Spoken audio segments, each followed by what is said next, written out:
എടാ എടാ ഞാൻ കുറേ ആലോചിച്ചു. പേടിയില്ലാഞ്ഞിട്ടല്ല, പക്ഷെ പോണം. സാധാരണ ഞാൻ പിടിക്കുന്ന ഏനിയുടെ കൂടെ അടി പാഴ്സലാണല്ലോ. അത് നിങ്ങൾ രണ്ടുപേരും ഒപ്പിട്ട് മേടിക്കാറുമുണ്ട്. എന്തായാലും ഈ തവണ അത് വേണ്ട. ഇനി ഇത് കേട്ട് ഓടിപ്പിടിച്ച് വരാനും നിൽക്കണ്ട. രണ്ടെണ്ണം കിട്ടിയിട്ടാണേലും ഞാനിങ്ങെത്തും. വരുമ്പോൾ കൂടെ അവളും കാണും.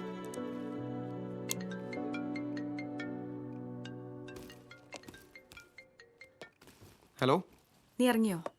ഞാൻ ദേ ഇറങ്ങി. എന്തേ? ഞാൻ വരും. ദേ ഇവിടുന്ന് ഇറങ്ങി.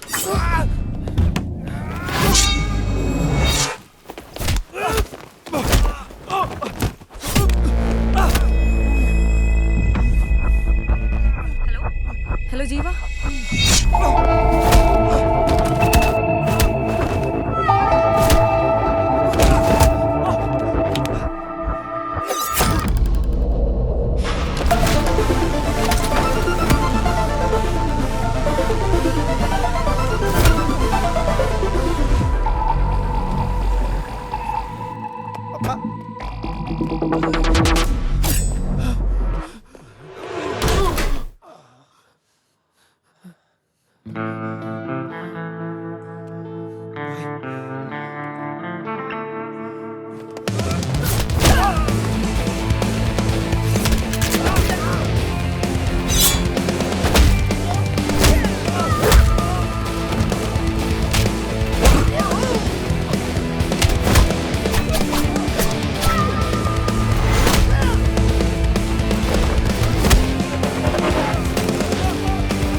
I need your help.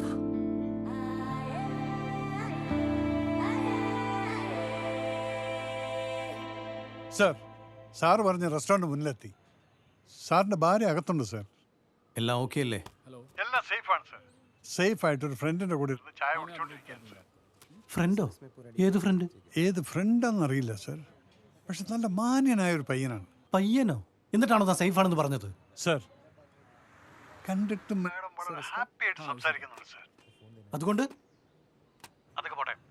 താൻ ശ്രദ്ധിച്ചവരെ നോക്കിക്കൊണ്ടിരിക്കണം. Okay? Sure sir, I will do that sir.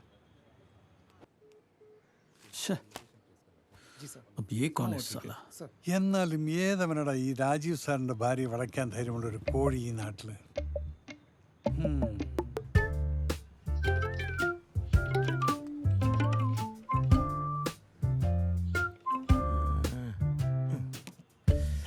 ഞാനിങ്ങനെ ആലോചിക്കുകയായിരുന്നു, അമേരിക്കയിൽ അമ്മാവൻ എത്ര പ്രാവശ്യം വിളിച്ചിട്ടും ഞാൻ അമേരിക്കയ്ക്ക് പോകാണ്ടിരിക്കാനും കറക്റ്റായിട്ട് കൊച്ചിയിൽ തന്നെ വരാനും നമ്മൾ തമ്മിൽ പിന്നെ കാണാനും എല്ലാം ഒരു നിമിത്തം പോലെ തോന്നണല്ലേ? ഈ ഡ്രസ്സല്ലേ 2 വർഷം മുമ്പ് ജൂഹു ബീച്ച് പോയപ്പെട്ട് അന്ന് ഇൻസ്റ്റാഗ്രാമിൽ ഒരു പോസ്റ്റ് ഇട്ടിരുന്നല്ലോ. ക്യാപ്ഷൻ വരെ ഞാൻ ഓർക്കുന്നുണ്ട് കൃത്യമായിട്ട്. Sun kissed. ഞാൻ കുറച്ച് തീ ഇട്ടിരുന്നു. തീയോ? ആ, മറ്റേ ഇമോജി ഫയർ. സാമിന് ഇതൊക്കെ ഓർമ്മയുണ്ടോ? പഴയ ഇഷ്ടങ്ങളൊക്കെ മാറി അല്ലേ? അതെ, ഇവിടെ ഭയങ്കര ഡിസ്ട്രാക്ഷൻ. നമുക്ക് എൻ്റെ ഫ്ലാറ്റിലേക്ക് പോയാലോ? അവിടെ ആരുമില്ല, കുറച്ച് ഫ്രീ ആയിട്ട് സംസാരിക്കാം. അത് ഇന്ന് ഞാൻ പൂട്ടും. ഇതാണല്ലേ നിന്റെ best friend after a long time. നമ്പ്യാരെ, പണ്ടത്തെ പോലെ എടുത്തു ചാടി ഒന്നും ചെയ്യരുത്. നമുക്ക് തെളിവ് വേണം. സബൂത്ത് സബൂത്ത്. We need a red hand catch. സാറേ, ANC എന്ന് പറഞ്ഞപ്പം ഒരു ഷൂട്ട് ഔട്ട്, ഒരു എൻകൗണ്ടർ, ഒരു ചേസ്, ഇതൊക്കെ പ്രതീക്ഷിച്ച് എനിക്ക് ഇതവൻ മാതിരി വിളിക്കണം. Hello sir. എന്തായടോ തന്റെ വീക്ഷണം?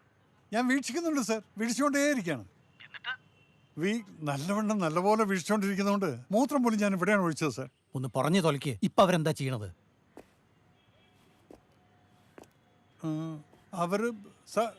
സാറേ, അവര് പോയി. തന്നെ കൊണ്ട് എന്തിനു കൊള്ളാടോ? ബേവക്കൂഫ്. എന്താടാ കാര്യം? പ്രിയ പൊക്കോ, ഇത് ഞാൻ ഡീൽ ചെയ്തോളൂ.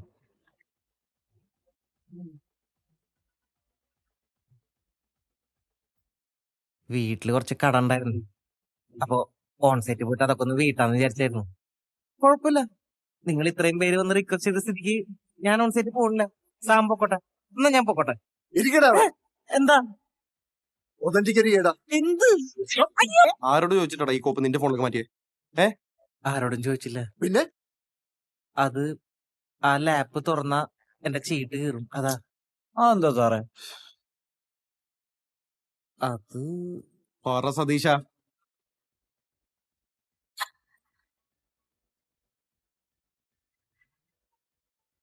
സാറെ കൂൾ ഡൗൺ. ഞാൻ സാറിന്റെ മെയിലിലേക്ക് ഒരു വീഡിയോ വെച്ചിട്ടുണ്ട്. ആദ്യം ആ വീഡിയോ ഒന്ന് കാണ്, എന്നിട്ട് തീരുമാനിക്കാം എന്ത് തീരുമാനിക്കണമെന്ന്. അതുപോലെ സഞ്ജീവിന് നിങ്ങൾ കൊടുത്ത അതേ സ്നേഹവും സപ്പോർട്ടും എനിക്കും തരുമെന്ന് ഞാൻ വിശ്വസിക്കുന്നു. Hope we start this new journey visit. ഇയാള് തട്ടിപ്പോകുന്ന ഞാൻ അറിഞ്ഞു. സതീശ, ആ ഒരു ഒറ്റ കാരണം കൊണ്ടാ ഈ മനുഷ്യൻ ഇങ്ങനെ കിടന്ന് അനുഭവിക്കുന്നത്. എടോ മാവേലി, കഴിഞ്ഞ 1 മാസമായിട്ട് ഇങ്ങനെ 3 നേരം ആ കുന്ത്രാണ്ട് എടുത്ത് വെച്ച് കുത്തിക്കൊണ്ടിരിക്കുക. എനിക്ക് കൈതട്ടിയെങ്കിലും ഒരിക്കൽ പച്ചപ്പെട്ട അമർത്തിയില്ലെങ്കിൽ ഇങ്ങനെ അല്ല വായ എവിടെയെങ്കിലും പോയി ചോദിച്ചാൽ.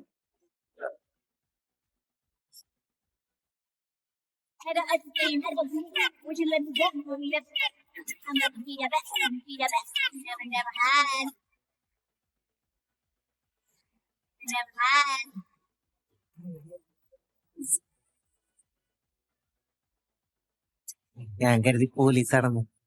ഇതെങ്ങനെ അവരുടെ കയ്യിൽ കിട്ടിയ ബ്ലാക്ക്മെയിൽ ചെയ്ത് കൊന്ന കേസിന് ഞാനകത്താവൂലേ? അതാ. നീ അധികം ഡയലോഗ് അടിക്കാതെ ഓതന്റിക്കടാ പപ്പ.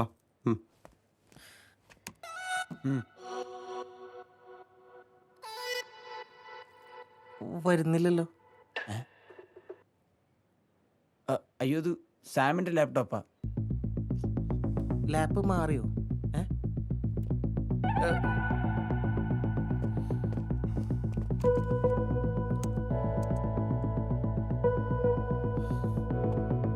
ബൈ, നിങ്ങൾ ടെൻഷൻ അടിക്കണ്ട. ഞങ്ങൾ പോയി ലാപ്ടോപ്പ് എടുത്തിട്ട് വിളിക്കാം. വാടാ. ജീവ ആ. ഷെയർ ആദ്യം ഇത് കഴിയട്ടെ, ആദ്യം നോക്കിക്കോളാം. ഇവനോടല്ലേ? ഞാൻ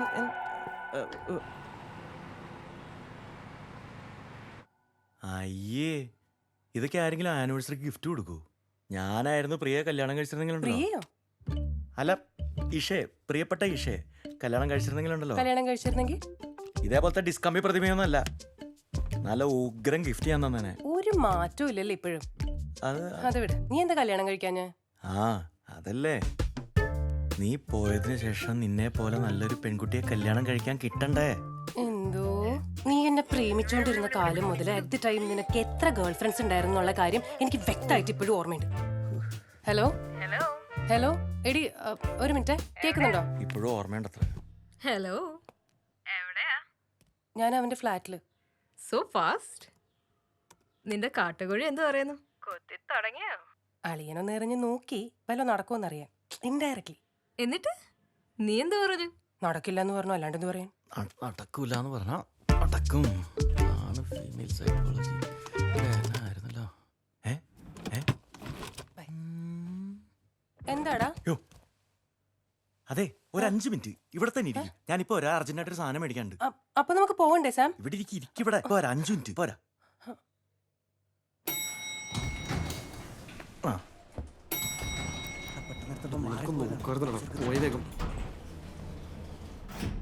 ഒരേപോലത്തെ 2 ലാപ്ടോപ്പ് എല്ലാവർക്കും മാറിപ്പോ. പിന്നെ എല്ലാവരും പണി ഇതല്ലേ, നീ മിണ്ടായി കേട്ടോ. വെറുതെ ഇത് പിടിച്ചേ, ഇതെവിടെ ഉണ്ടോ നോക്കി. അവിടെ നോക്കണേ. ഇവിടെ ഒന്നും ഇല്ലടാ. കിട്ടിടാടാ. എവിടെ? ദേ അവിടെ റൂമിലുണ്ടായി. നീ വേഗം നോക്കി. ഒന്നാമത് സമയമില്ല. മേട്ടാവൻ പുറത്തിറങ്ങിയ അപ്പം പൊക്കിക്കോണം. അനിയനാന്ന് പറഞ്ഞ് നേരെ അങ്ങ് ചെന്നാലേ അവൻ വിശ്വസിക്കൂ. അതിന് അവന്റെ സമ്മതം ചോദിക്കുന്നു. നിങ്ങൾ അവനെ പൊക്കിയെടുത്ത് അച്ഛന്റെ മുമ്പിൽ ഇട്ട് കൊടുക്ക്. ബാക്കി അച്ഛൻ തീരുമാനിക്കട്ടെ ഞാൻ പറഞ്ഞത് ശരിയാണോ അല്ലോ. ശരിയാന്നേൽ നീ മുത്താണ്. ഈ ബബീഷേട്ടൻ നിനക്ക് ചങ്ക് പറിച്ചു തരും. ഇനി ശരിയല്ലെങ്കിൽ നിന്റെ നട്ടല്ലേ ഊരും. എന്ന് പിടിച്ചേ. മൊത്തത്തിലൊരു കണക്ഷൻ കിട്ടുന്നില്ലല്ലോ. അപ്പൊ പിന്നെ ഇന്നലെ നമ്മുടെ ഫ്ലാറ്റിൽ കയറി തല്ലാൻ വന്നവരാരാ?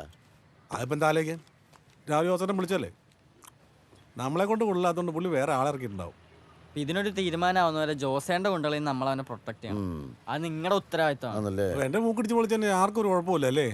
ഓ, ആയാലും വലിയ കാര്യമൊന്നുമില്ല. ചേട്ടാ, ഇത് നിങ്ങളുടെ കുടുംബ പ്രശ്നമായി പോയി, അതുകൊണ്ട് ഞാൻ വിട്ട്. ഫസ്റ്റ് നമുക്ക് ചെറുക്കനെ അച്ഛൻ്റെ അടുത്ത് എത്തിക്കാം, ബാക്കിയൊക്കെ പിന്നെ.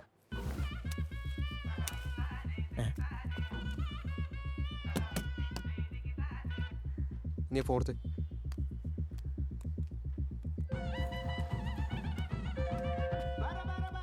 ആ ഹലോ ആ മസ്താൻ ഭായി, ആ തെണ്ടിനോട് അവിടെ ഒതന്റിക്കേറ്റ് ചെയ്യാൻ പറ. ആയോ? ആ ആയി. എടാ നീ ആ മോളത്തെ ഫോട്ടോ നോക്ക്. ഭയവനെ വിടരുത് കേട്ടാ.